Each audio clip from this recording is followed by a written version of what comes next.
number 17. Second level is individual double.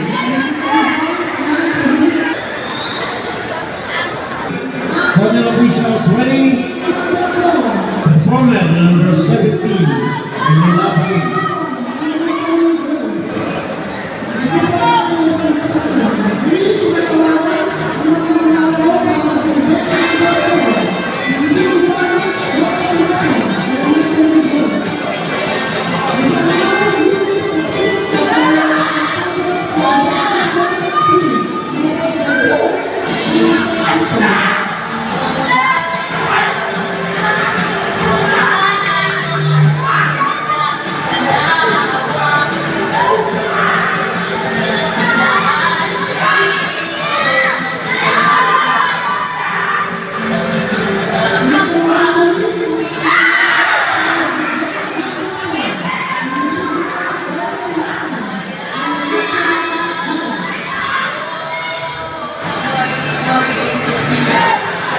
One foul na block.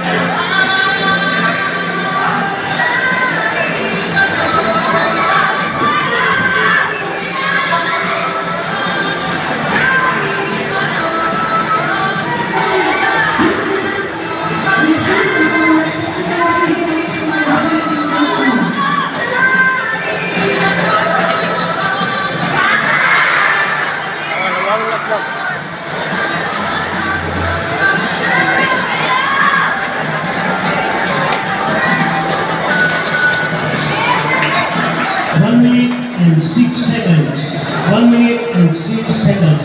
Corner officials, the officials name please. Okay, tinawag ng misa ang mga corner officials sa pag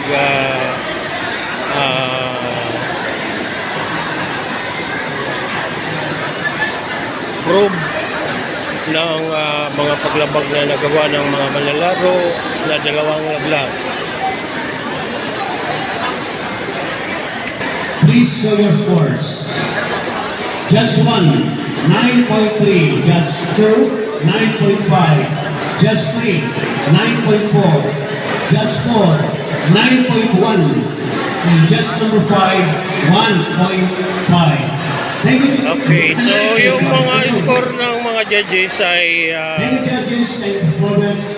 walang kinalaman doon yung mga nagawang fouls. Sadyang ang mga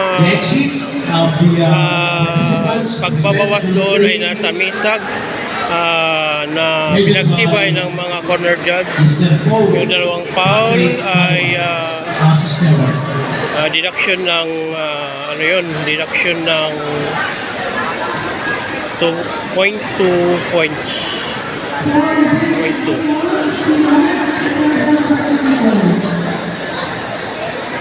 So ito ay yung pagtatapos ng mga manlalaro. Palakpakan naman po natin ang ating mga manlalaro. Ang hindi po malakpak po na ito. Palakpak. Salamat po.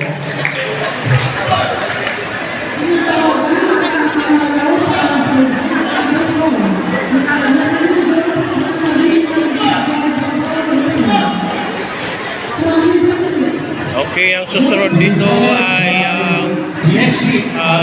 game number 4 na lalaban ng mga female athletes, harness athletes, na mga babae,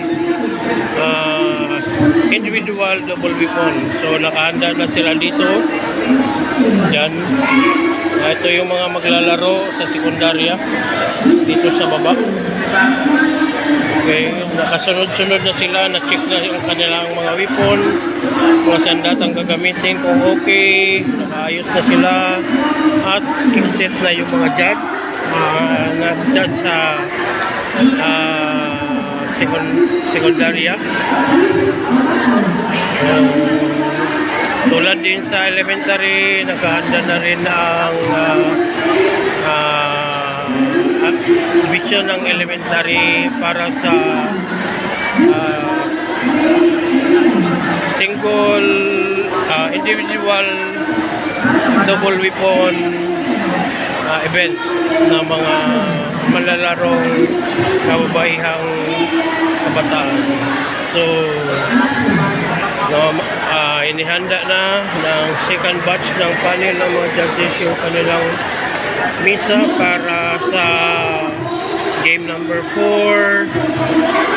So, tatawagan yung mga manlalaro sa bawat delegasyon na handa ang mga kupunan para sa game 4. So, individual double weapon ngayon ang lalaruin, antas ng kababayan. So, tinatawagan ngayon yung mga judges sa elementary, ang magiging mga orado ng elementary division. Diyan po sila sa bughaw, asul na kulay ng mats. At ang mga secondary naman ay dito sa pula na mats maglalaro. Ayan po yung update natin ngayon, mga kapugay dyan. So, ayan, kahanda na yung mga batang elementary sa kanilang round.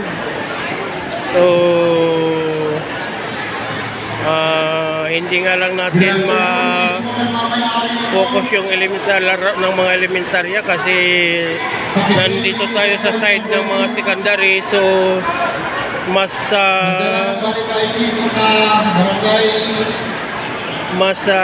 binibigyan nating focus yung mga manlalarong secondary ngayon sa pagbibideo natin kasi medyo may kalayuan yung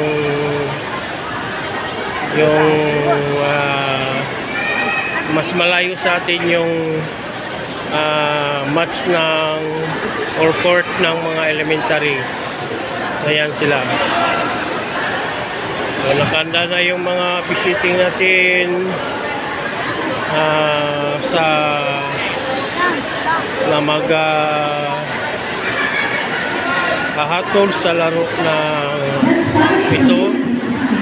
At yung mga visiting official ng sekundarya ay naghahanda na rin sa kanilang mga pwesto o mga assignment kung saan sila yun, nag-entrance na yung mga official ng elementary.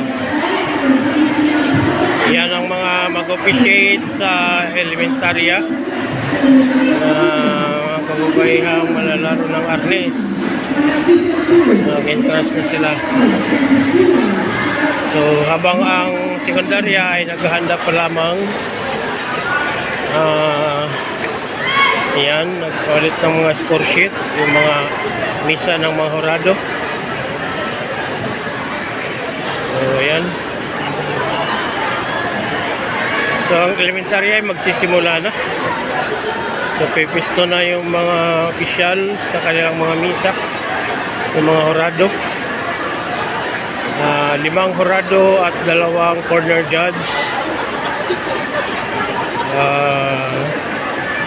Yung mga corner judge ay yung mga dito sa corner talaga, sa kanto na may hawak na bugaw na plug sa kaliwa at saka pulang plug sa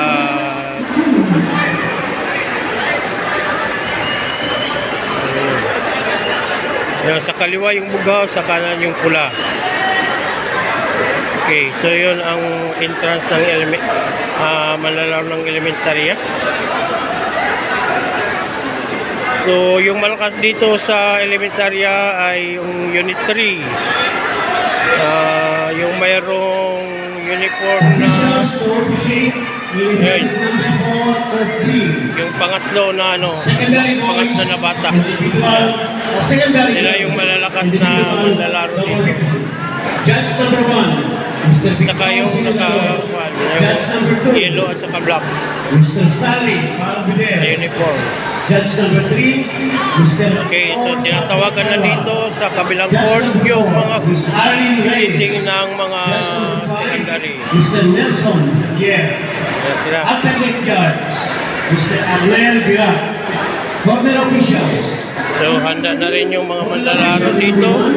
Mr. Dennis. para sa presentasyon. Junior official number 2, Mr. Salvador Dala. Ay nakaayos na yung mga sa Singandaria habang yung elementary nag-umpisa na doon yung unang malalaro ng elementary.